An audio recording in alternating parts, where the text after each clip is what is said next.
Bismillahirrahmanirrahim. Assalamualaikum warahmatullahi wabarakatuh.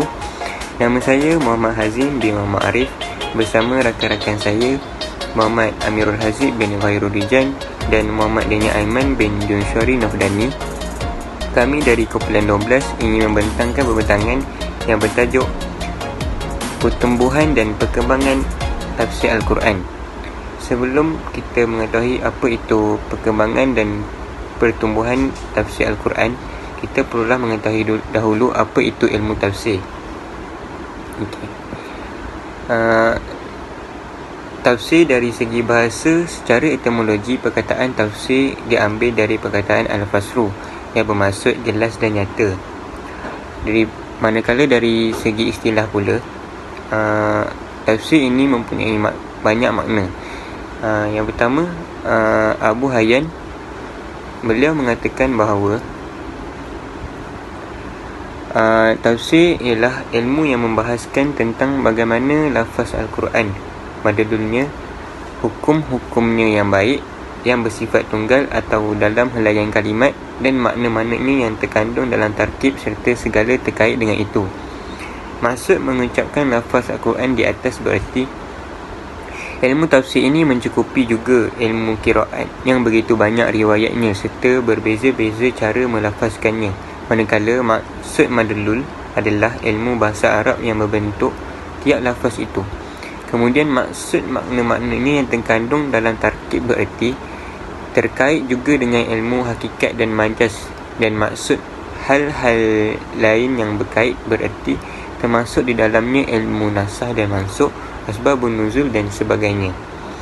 Yang kedua, daripada Az-Zarkashi, beliau mengatakan tafsir adalah ilmu untuk mengenal kitabullah, iaitu Al-Quran yang diturunkan kepada Nabi Muhammad SAW, menjelaskan makna-maknanya serta mengeluarkan hukum-hukum serta hikmah-hikmah yang terkandung di dalamnya. Maksud definisi Az-Zarkashi itu, beliau menerangkan bahawa ilmu tafsir itu adalah mengenal isi Al-Quran dengan segala isi dan profilnya, mendapatkan penjelasan makna dari tiap-tiap ayat, menggali hukum-hukum yang terkandung di dalamnya serta menemukan hikmah-hikmahnya. Seterusnya, tafsir di zaman Nabi Muhammad SAW. Perutusan Nabi Muhammad SAW adalah untuk menyempurnakan segala syariat yang telah dimulakan oleh para nabi dan rasul yang terdahulu. Baginda diwajibkan menghafaz setiap kalimah yang diturunkan dan kemudian menerangkannya kepada umatnya. Allah Subhanahu Wa Taala dalam firman-Nya, A'udzubillahi minasyaitonirrajim. Inna alaina jam'ahu Qur'ana fa iza qara'nahu fattabi' Qur'ana thumma inna alaina bayana. Maksudnya, sesungguhnya kami yang mengumpulkannya di dadamu dan membacakannya. Apabila kami telah selesai membacakannya, maka ikutilah bacaan itu. Kemudian sesungguhnya kami yang akan menjelaskannya. Nabi Muhammad SAW merupakan pentafsir awal bagi ayat-ayat Al-Quran yang tidak difahami oleh para sahabat. Rasulullah selalu memberikan penjelasan kepada sahabatnya mengenai Al-Quran. Sebagai contoh, seorang sahabat Nabi telah menanyakan kepada baginda mengenai solat wusta yang terkandung di dalam surah Al-Baqarah ayat 238. Menurut riwayat Tirmizi, baginda menyatakan bahawa yang dimaksudkan dengan solat wusta adalah solat asar. Jadi pada zaman Nabi Muhammad SAW, tiada lagi perkembangan dalam ilmu tafsir ini melainkan Rasulullah SAW sendiri yang menjadi pengasas kepada tafsir Al-Quran, kerana baginda berperanan dalam menjelaskan ayat-ayat yang tidak difahami. Nabi Muhammad SAW juga telah menerangkan kepada para sahabat makna-makna Al-Quran sebagaimana baginda menjelaskan kepada mereka lafaz-lafaznya.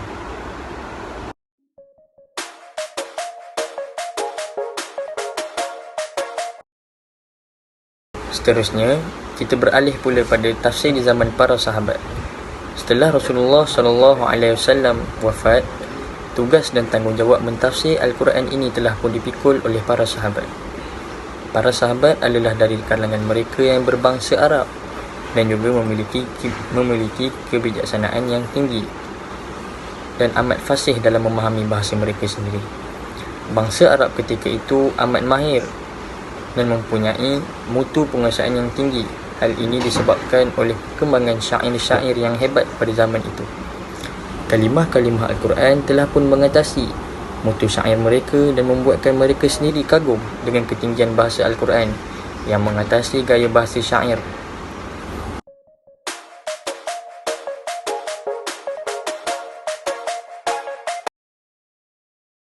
Seterusnya, dasar yang dipentingkan oleh para sahabat ketika mentafsir ayat Al-Quran. Yang pertama, mereka amatlah berpegang teguh bahawa dalam memahami Al-Quran hendaklah merujuk kepada Al-Quran itu sendiri dan tidak boleh merujuk kepada perkara lain. Dan yang kedua, berpegang serta merujuk kepada Nabi Muhammad SAW. Dan yang ketiga, mentafsir ayat Al-Quran mengikut kefahaman dan juga ijtihad mereka sendiri.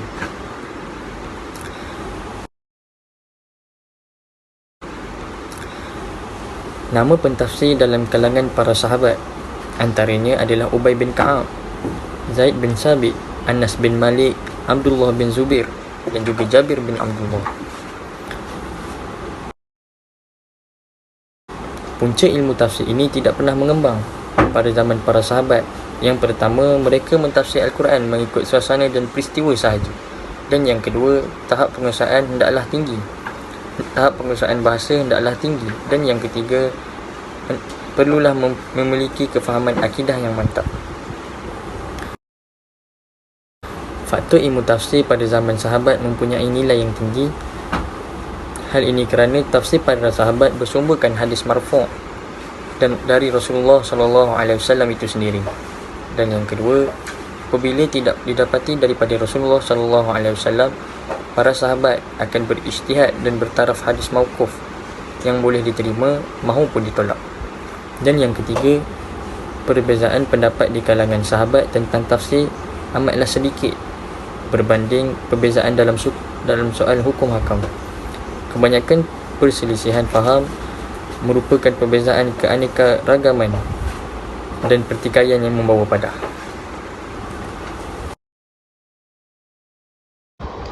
Baiklah, seterusnya kita masuk kepada tafsir di zaman Tabi'in. Tabi'in ialah generasi yang kedua dalam sejarah pentafsiran Al-Quran kerana mereka boleh dikira antara kalangan orang yang pernah berguru dengan para sahabat.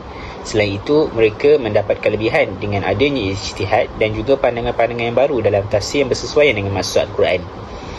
Setelah ajaran Islam semakin lama semakin meluas dan kefahaman terhadap Al-Quran semakin lama semakin sukar, maka penjelasan terhadap pentafsiran amatlah perlu oleh kalangan tabi'in. Kemudian kebanyakan umat Islam mula mengambil dari mereka, iaitu para ulama tabi'in, dan berkembanglah pusat-pusat pembesaran yang besar dalam pengajian tafsir. Antara contohnya ialah Madrasah Ibn Abbas di Mekah, Madrasah Ubay bin Ka'ab di Madinah, Madrasah Abdullah bin Mas'ud di Iraq. Ketiga-tiga madrasah ini menurut Ibn Taymiyah, mereka yang paling arif ialah penduduk Mekah kerana mereka adalah pengikut Ibn Abbas seperti Mujahid dan Atha' bin Abi Rabah.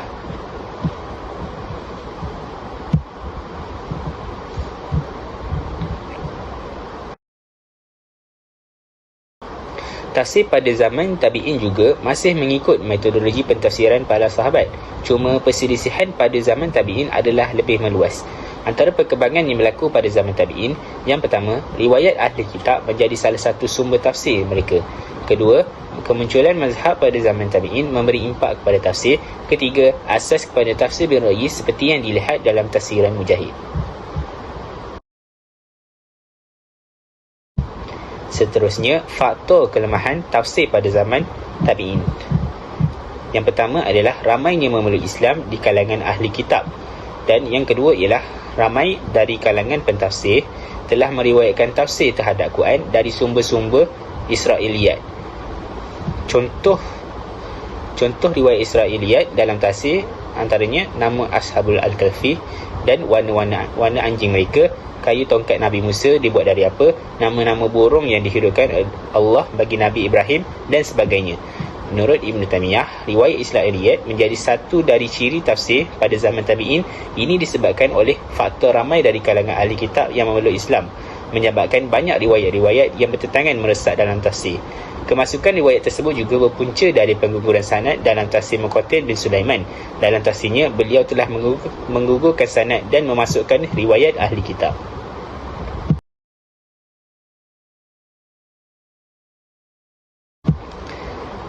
Akhir sekali kita masuk kepada kepentingan ilmu tafsir. Kepentingan ilmu tafsir yang saya dapat, yang pertama ialah dapat mengetahui isi kandungan Al-Quran dengan lebih baik. Dan yang kedua, dapat memperakui kebesaran, keagungan dan kebijaksanaan Allah.